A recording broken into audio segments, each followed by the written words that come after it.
사울 왕 시대의 한 남자가 젊은 아내를 남겨두고 세상을 떠났다. 그곳의 영주는 전부터 이 젊은 여인을 탐내오던 참이라 남편이 죽자 여인을 자기 집으로 불러들이려고 했다. 그 뜻을 따르고 싶지 않았던 여인은 영주 몰래 고행을 떠나기로 작정했다.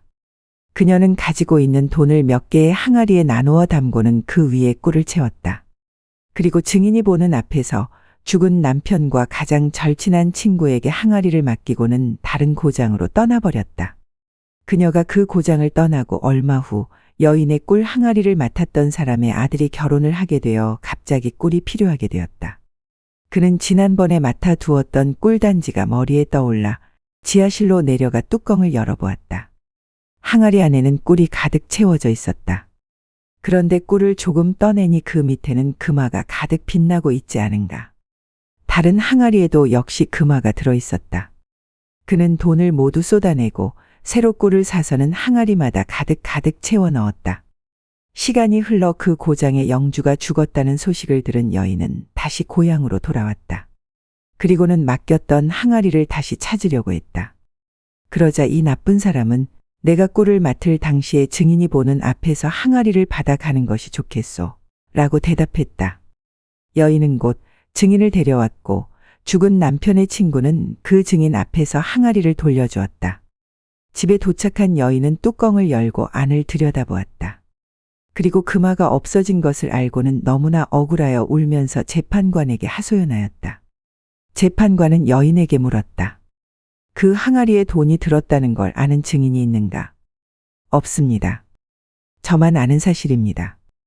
그렇다면 나로서는 어찌할 도리가 없구나. 사울 왕께 가보아라. 그분이라면 혹시 너에게 힘이 되어 주실지도 모르겠다. 여인은 사울 왕을 찾아갔다. 왕은 상급 재판소로 가서 판결받도록 명했다. 그러나 상급 재판관도 역시 항아리에 돈이 들어있음을 증언해 줄 사람이 있느냐고 물었다. 저는 금화 이야기를 아무에게도 하지 않았습니다. 그것을 알고 있는 사람은 없습니다. 우리는 증인이 있어야만 재판을 할 수 있다. 아무도 모르고 있는 것을 다룰 수는 없다. 재판관의 냉정한 말에 여인은 낙심하여 물러났다. 집으로 돌아가는 도중에 여인은 훗날 왕이 된 다윗을 만나게 되었다. 다윗은 그 무렵 양을 치는 목동이었으나 지혜롭다는 소문이 자자했다. 여인은 억울한 사연을 목동에게 털어놓았다. 증인이 없다고 법정에서 재판을 해주지 않습니다. 제 이야기를 듣고 어느 편이 옳은가를 말해 주십시오. 그렇다면 왕에게 가서 다윗이 재판을 해도 되겠느냐고 승낙을 받아 오십시오. 만일 왕께서 허락하시면 제가 최선을 다해 시비를 가려드리죠. 다윗의 말에 여인은 다시 사울 왕을 찾아갔다. 왕은 그 소년을 불러도 좋다고 허락했다. 여인은 목동을 왕 앞으로 데리고 왔다. 그대가 재판을 해보겠다고 허락하여 주신다면 힘써 해보겠습니다. 좋다. 해보도록 하라. 다윗은 고소당한 남자를 재판정으로 불렀다. 그리고는 호소한 여인에게 문제의 항아리를 가져오라고 말했다. 여인이 그 항아리를 가져오자 다윗은 먼저 여인에게 질문을 했다. 이 항아리가 틀림없는가? 틀림없습니다. 다음엔 고소를 당한 남자를 향해서 똑같은 질문을 했다. 이 항아리가 저 여인이 맡겨두었던 항아리임에 틀림없는가? 틀림없습니다. 다윗은 그곳에 대기하고 있던 하인에게 빈 그릇을 가져오라고 명해서는 꿀 항아리 속에 들어있는 꿀을 모두 빈 그릇에 쏟아 넣었다.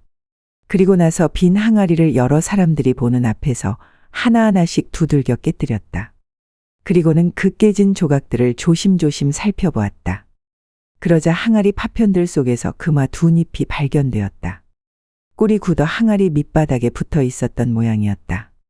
다윗은 즉시 거짓말을 한 남자를 향해 명령했다. 당신이 맡았던 돈을 어서 이 여인에게 돌려주시오. 이스라엘 백성들은 이 재판 소식을 전해 듣고는 다윗의 지혜로움에 다시 한번 탐복을 했다.